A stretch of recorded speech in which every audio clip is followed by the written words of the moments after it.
அன்பானவர்களே, எப்படி இருக்கீங்க? என் லைஃப்ல நடந்த ஒரு உண்மை சம்பவம். நான் ஒரு பேக்கரியில் நின்று சாப்பிட்டுக்கிட்டு இருக்கக்கூடிய சமயத்துல ஒரு பெண்மணி வந்து என்ன பண்றாங்க, என்கிட்ட யாசகம் கேட்டாங்க.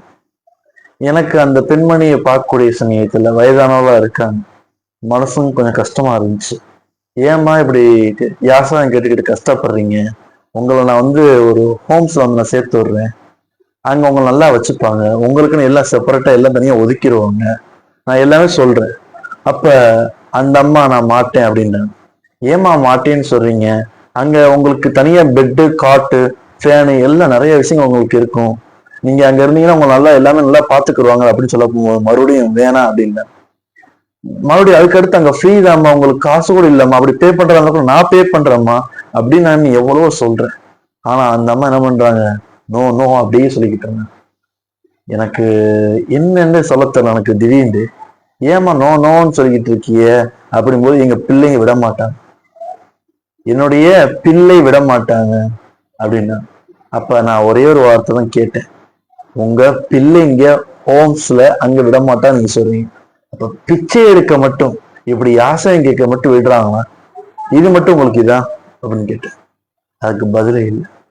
இப்ப இருக்கக்கூடிய காலகட்டத்துல நிறைய மக்கள் யாசகம் அப்படிங்கிறத வந்து என்ன பண்றாங்கன்னா அதையும் ஒரு தொழிலாக்கிட்டாங்க. அதற்கு காரணம் நம்ம தான். நம்முடைய சமுதாயத்துல முதல்ல இதெல்லாம் அப்படின்னு சொல்றதை விட நம்முடைய மக்கள் இடத்துல ஒரு விழிப்புணர்வு இல்லாம போயிடுச்சு. எது சரி எது தப்பு, இதுதான் வாழ்க்கை, இது வாழ்க்கை இல்லை. நம்முடைய வாழ்க்கையில பொறுத்தவரை எவ்வளவு விஷயங்கள் மேன்மைப்படுத்துவதற்கு இருக்கு. இதெல்லாம் செய்யலாம், இதெல்லாம் செய்யக்கூடாது என்பதை எடுத்துரைப்பதற்கு ஆள் இல்லை. நீங்க கொடுக்க அதையே தொழிலாக ஆக்கி விட்டாங்கன்னு இல்லை. நம்முடைய சமுதாயத்துடைய விஷயத்துல பலருடைய மக்களை உழைக்கவே விடாமட்டார். கை கால் ஊனமுற்றோர் இருக்காங்க. ஆனா அந்த சின்ன சின்ன இஞ்சி பூண்டு மருந்து இருக்கக்கூடிய அந்த முட்டாய், இஞ்சி மிட்டாய், அப்புறம் பேனா, இந்த கடலை மிட்டாய் அதெல்லாம் கூட ட்ரெயின்ல வைத்து உழைக்கிறாங்க. உழைத்து வாழ வேண்டும், பிறருடைய உழைப்புல வாழக்கூடாது.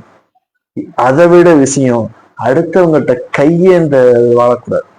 இப்ப இந்த மாதிரி விஷயங்கள் பிறர்கிட்ட வந்து, அதாவது மறுபடியும் இந்த மாதிரி கையேந்திர விஷயத்தை தடுப்பதற்கு இல்லை யாசகம் மற்றவங்க கேட்காம இருப்பதற்கு என்ன பண்ணலாம் அப்படிங்கறத உங்க இடத்துல பதிவிட்டீங்கன்னா கொஞ்சம் நல்லா இருக்கும்.